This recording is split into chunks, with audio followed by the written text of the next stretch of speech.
Olá, pessoal, tudo bem? Aqui quem fala é Viviane, professora de Processo Civil da Uniceuna, do IES-RN. Gostaria muito de cumprimentar meus alunos aí que estão vendo essas aulas. Infelizmente não são presenciais, pelos motivos que todos nós sabemos. Eu, antes de mais nada, peço desculpas pela pelo amadorismo. Eu nunca fiz aulas em vídeo. Eu sou uma professora que tem o costume de estar em sala de aula. Eu uso ainda o lápis na lousa branca.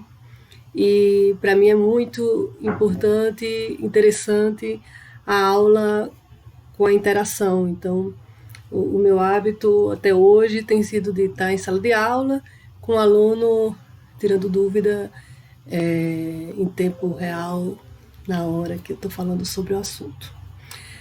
Mas a gente tem agora que usar uma outra ferramenta. É importante a gente não parar o nosso estudo, a gente não deixar que o momento prejudique aí o nosso aprendizado. Então a gente vai utilizar a ferramenta que temos e continuar aí a nossa caminhada nesse momento. Bom, aqui a gente vai tratar de procedimento de jurisdição voluntária, procedimento especial de jurisdição voluntária, tá? Nós temos vários assuntos para ver dentro dessa disciplina. Alguns eu já ministrei presencialmente, de modo que eu vou começar os nossos vídeos, a nossa interação, de onde paramos. Qual é o instituto do direito que a gente vai ver agora do procedimento especial de jurisdição voluntária? Atrás de mim, acredito eu que dê para ver os slides. Criei uma conta aqui no Instagram. Eu estou dizendo aqui no Instagram porque esse vídeo eu estou fazendo para postar no Instagram, mas talvez os colegas coloquem o vídeo em outra plataforma de acesso. Ou a própria faculdade também disponibiliza outra plataforma. Então, no Instagram, na minha conta professora Viviane Sá, eu disponibilizei umas fotos de slides, que também está no e-mail das turmas.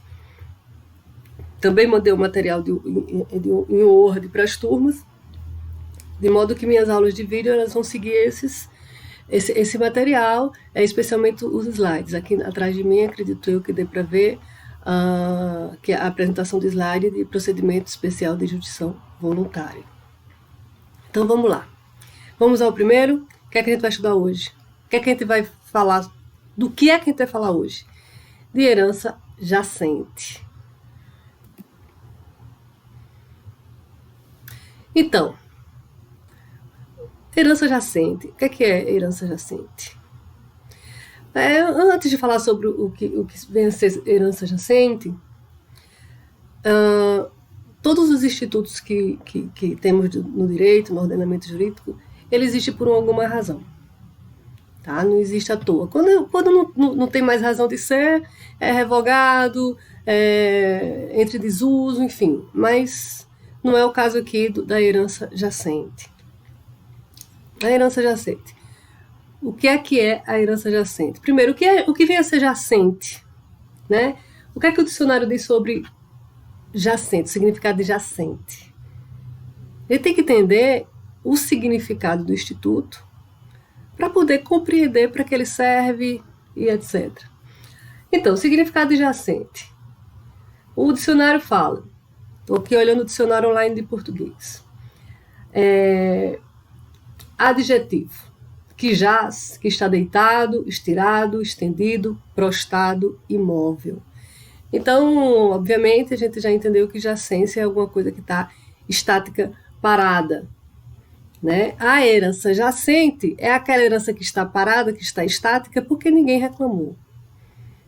Alguém faleceu e seus bens não foram reclamados. Né? A princípio, a gente já entende isso. Se seus bens não foram reclamados, é óbvio que o legislador precisa criar um instituto, ou melhor, um procedimento, legislar sobre a forma que irá ser conduzida essa herança que está sem reclamação. Vamos lá. No nosso conceito aqui que a gente traz, a herança jacente ocorrerá nos casos em que houver herdeiros e os mesmos não se habilitarem para o recebimento da herança. Também se esses herdeiros não saibam que essa herança existe, ou quando inexistir testamento e herdeiros legítimos para aceitá-la. Tipo, tem testamento, tem herdeiros legítimos para aceitar a herança, mas esses herdeiros, eles não tomam nenhum tipo de providência para que essa herança seja formalmente transmitida. Então, a gente já compreende por que existe, então, o Instituto da Herança Jacente. Se não tivesse, como é que ia ser? Caso alguém falecesse, não deixasse herdeiros, ou se esses herdeiros que não são conhecidos não reivindicassem a herança, o que iria acontecer com esses bens? A gente precisa de instrumento, a gente precisa de uma legislação, a gente precisa de meio para que essa transferência para um herdeiro que apareça, ela seja assegurada. Ou, caso não apareça herdeiro nenhum, esses bens sejam transferidos para o poder público. Nós vamos entender como é que acontece isso, né? Sigamos. O Código Civil conceitua a herança jacente. Um parêntese. A gente não tem hoje como estudar processo civil de maneira isolada. Eu não sei nem se um dia já foi possível isso. Mas não tem como estudar de maneira isolada. As disciplinas, elas se complementam. E o processo civil, ele se complementa especialmente com o direito civil. No caso aqui da herança jacente, eles estão completamente interligados. Então, vamos lá. O Código Civil, artigos 1819 a 1823, tá? Disciplina da regra material sobre herança jacente. E o Código de Processo Civil, ele normatiza o procedimento dos artigos 738 a 743, tá bom? Então, vamos lá. Já entendemos por que a herança jacente foi criada pelo legislador. Afinal de contas, o Estado ele precisa dar meios para assegurar que aquele patrimônio que foi inicialmente deixado sem nenhum tipo de herdeiro conhecido ou reivindicado, fique abandonado, né? E também que possa, caso não exista ninguém para reclamar, vamos entender isso, deixar isso claro. Caso não exista herdeiro, não exista ninguém para reclamar, então vamos ver como é que o legislador pensou em transferir esses bens para o poder público.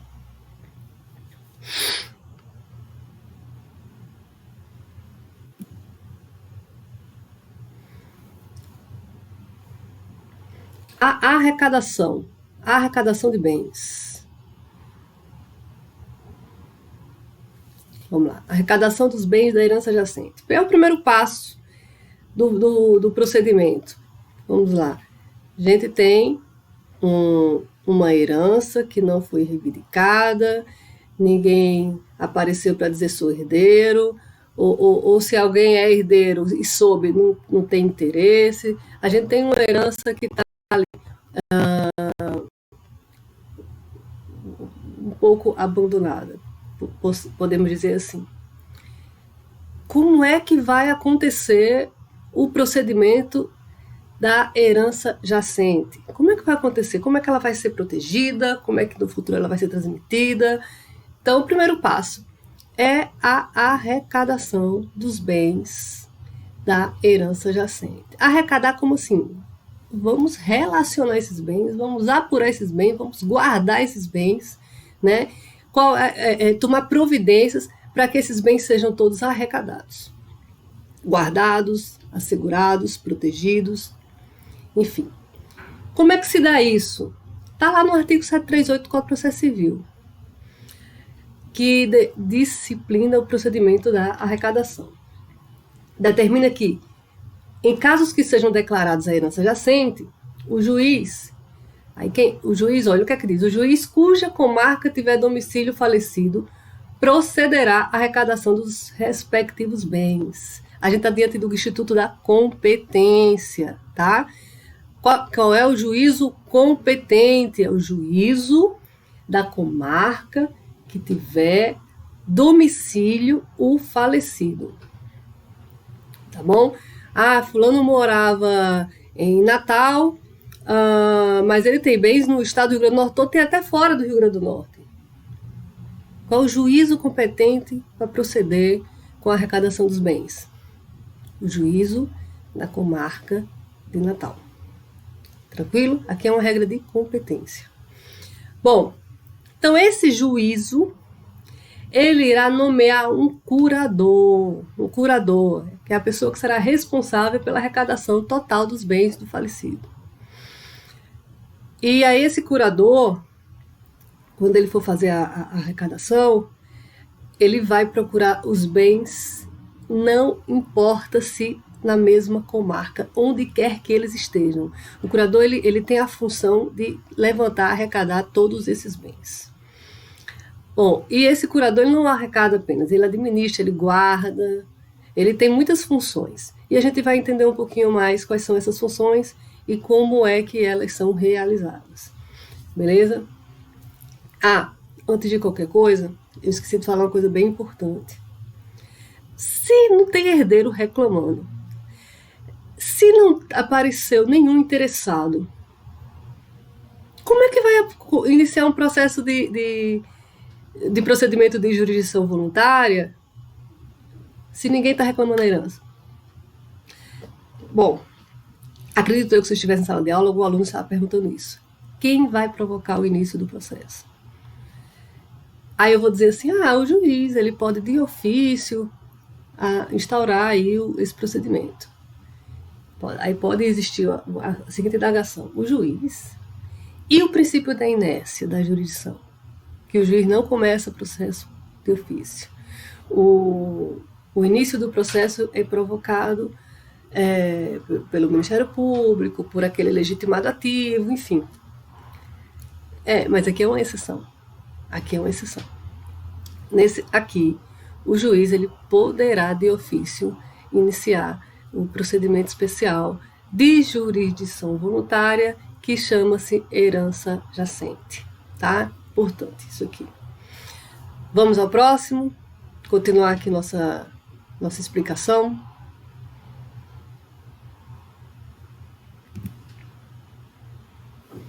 Então, falei para vocês sobre os deveres do curador, que ele, claro, se o curador ele tem esse encargo de arrecadar bens, se ele tem o encargo de cuidar dos bens, então ele tem também que ter normas que disciplinem seus deveres. Então vamos lá, artigo 738 do Código de Processo Civil, no parágrafo 1º, regulamenta 5 deveres do curador. Primeiro deles, representar a herança em juízo ou fora dele, com intervenção do Ministério Público. Mas por que representar em juízo ou fora dele? Vamos lá, vamos pensar nas situações que isso pode acontecer. Digamos que o autor da herança, né, a pessoa que faleceu, deixou aquela herança que ninguém reivindicou, ele tinha credores, né? Ele tinha obrigações. Digamos que ele, sei lá, um exemplo aqui, para vocês compreenderem o que eu quero dizer. Digamos que ele fez algum negócio jurídico antes da sua morte e ele não cumpriu. E aí, aquele que negociou juridicamente com a pessoa falecida se vê agora diante de quê? De como é que eu vou ter o meu negócio cumprido ou o valor equivalente? Ele vai ter que procurar o judiciário. Então, ele vai demandar contra o espólio, né? Ele vai demandar contra o espólio. Então, quem é que vai representar o espólio daquela pessoa falecida que não deixou herdeiros não deixou herdeiros que reivindicou a herança? Quem é que vai representar? É o curador. Tá? O curador é legitimado, então, para representar a herança ou fora, a herança em juízo ou fora de uma questão judicial também. Então, há alguma reclamação, alguma reclamação judicial, há uma ação judicial, né, em relação a qualquer ato ou obrigação contraída por aquele que faleceu, quem é que vai representar a herança judicialmente? Quem é que vai representar? O curador. Então, está aqui o primeiro dever dele é de representação. Vamos para o segundo? Bom, ter em boa guarda e conservação os bens arrecadados. Veja, ele arrecada, ele guarda e ele também tem que conservar. Tá? Não é só arrecadar e jogar num depósito qualquer e depois ver como é que fica quando passa o tempo. Não, ele precisa arrecadar, ele tem que guardar e ele também tem que conservar. Beleza? Os bens arrecadados poderão gerar algumas necessidades. Vamos pensar aqui, o curador arrecadou animais, tipo boi, vaca. Esses animais, eles não têm como apenas ser guardados, concordam? Eles precisam também ser conservados no sentido de que eles têm que ser cuidados. Eles vão precisar se alimentar, eles vão precisar de cuidados com veterinário, enfim, eles vão precisar de vários procedimentos de conservação. E quem é que vai fazer isso? Quem é que vai fazer isso? É o curador. Tá? Vamos lá para outro dever do curador.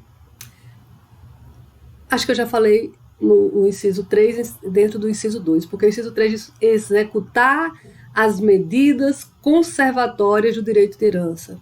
Tudo que for necessário para conservar o direito de herança, ou seja, para conservar aquela herança, é dever do curador. Então, de uma certa forma, está um pouco já dito quando eu falei sobre a guarda e a conservação. O inciso 2 ele fala da conservação dos bens, e o inciso 3 ele é um pouco mais amplo. Ele não conserva apenas, não é dever do curador conservar apenas os bens, mas também o direito, né? O direito. Agora vamos para a prestação de contas, que também é dever do curador. Olha só o que o inciso 4 fala. Apresentar mensalmente ao juiz balancete da receita e das despesas. E o inciso 5, prestar contas ao final da sua gestão. Esse inciso 4 e esse inciso 5, ambos falam de prestação de contas. A diferença é que o inciso 4 fala de prestação de contas mensalmente, através de um balanço, né, de um balancete. Olha aqui, eu gastei tanto e foi arrecadado tanto. Muitas vezes os bens deixados pelo falecido, eles podem estar gerando receita. Então, isso também tem que ser demonstrado ao juiz. A receita foi gerada, mas aqui estão as despesas. É importante que se compreenda que essa prestação de contas é uma prestação de contas continuada, né? Todo mês precisa ser realizada. Acabou os deveres do curador, acabaram os deveres do curador, porque acabou a necessidade, o procedimento foi encerrado, tem que prestar contas ao final da gestão de tudo que foi feito. Entenderam? Então, tá aí os deveres do curador.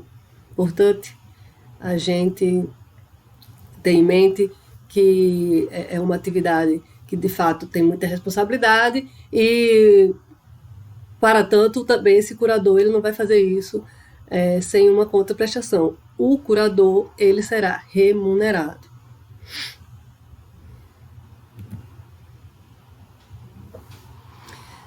Vamos para o encerramento da arrecadação. Né? Os bens foram arrecadados, vocês já entenderam que quem arrecada é o curador, o que é que ele tem que fazer para poder conservar. Acredito eu que isso ficou claro. Então vamos lá. Encerrado o procedimento de arrecadação dos bens deixados pelo decujus, ocorrerá a publicação de 3 editais. Qual é a finalidade? Da publicidade ao processo. Qual é a finalidade da publicidade? Por que edital? Por que deixar isso em público? Eu acho que é muito importante a gente compreender a razão das coisas para entender como é que funciona o procedimento do processo. Veja, a herança jacente é aquela herança que não foi reclamada. Mas ela não foi reclamada muitas vezes porque o herdeiro nem sabe que tem aquela herança para herdar. Então, como é que chega?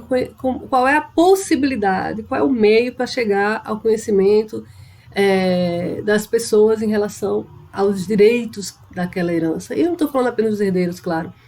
A gente também tem que incluir os credores. É através da publicação. Quanto mais for possível o conhecimento do procedimento da herança jacente, maior é a possibilidade de aparecer algum tipo de reivindicação, seja de credor, seja de herdeiro. Então, a publicação dos editais, ela tem essa finalidade. Então, só que tem uma forma, viu? Aqui tem um procedimento que é preciso observar, sob pena de depois ter uma nulidade. Qual é a forma? Olha só. São 3 editais, né? Que serão publicados da seguinte forma. No prazo de 1 ano, esses 3 editais deverão ser publicados. No prazo de 1 ano. Havendo habilitação de herdeiros interessados no prazo de 1 ano, contado da publicação do primeiro edital, a herança será, não havendo habilitação de herdeiros ou interessados no prazo de 1 ano, contado da publicação do primeiro edital, a herança será declarada vacante. Transitou em julgado a sentença que declarou a vacância, tá? O cônjuge, o companheiro, os herdeiros e os credores só poderão reclamar essa herança, caso eles surjam depois. Vocês entendam o quadro. Houve a sentença que declarou a vacância. A vacância é que reconheceu de fato que não apareceu ninguém para reivindicar aquela herança, e ela estava de fato jacente, então ela foi declarada vacante. Não apareceu ninguém, então foi sentenciado. Quando sentencia, passa o prazo do recurso, a gente tem o quê? O trânsito em julgado. Se aconteceu o trânsito em julgado, acabou a ação de procedimento especial de instrução voluntária. Acabou, vai para o arquivo, encerrou. Ah, mas aí apareceu, veja só, apareceu o cônjuge, apareceu um companheiro, apareceu um herdeiro, apareceu o credor. Depois do trânsito em julgado, o que é que acontece agora? Eles vão ter que entrar com ação própria. Eles não poderão desarquivar a ação de procedimento especial que declarou aqui por sentença a vacância para pedir nessa própria ação. Não, eles vão ter que reivindicar o direito deles em ação própria. É outro processo, certo? Então, olha só. Olha o prazo. Passaram-se 5 anos. Passaram-se 5 anos da sentença transitada em julgado que declarou a vacância. Eita, sem nenhum herdeiro habilitado. Então, ela vai ser declarada de maneira definitiva como herança vacante. E aí os bens irão integrar o patrimônio público. Tá? Então, o poder público eles só vão tomar posse dessa herança depois de ultrapassado 5 anos de trânsito em julgado da herança declarada vacante. Ai, que poder público? Mas como assim poder público? Quem é o poder público? Os bens vão para quem? Né? Vão para a União, vão para o Estado, para o município, para o Distrito Federal. Vão para quem? Para alguma autarquia, alguma fundação? Como é que a gente sabe para onde irão esses bens? Para onde irão esses bens? Os bens que estão localizados no município, eles vão para o município. Se estiverem localizados numa zona rural, por exemplo, fora do município, Se eles estiverem localizados em algum território federal, vão para a União. E os estados? Os estados não estão aqui previstos como o ente público que vai receber os bens de uma herança declarada vacante, tá? Então, vamos para frente, vamos para frente.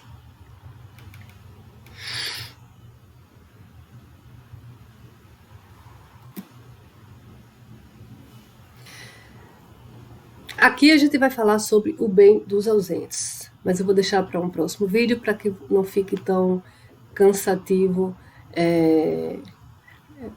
um tema atrás do outro, tá? Os bens dos ausentes vai ficar para o próximo vídeo. Lembrando, o que é que eu quero combinar com vocês? A gente não está interagindo agora online, mas nós vamos ter um meio de interagir online em tempo real, que aí eu vou poder tirar alguma dúvida, alguma coisa.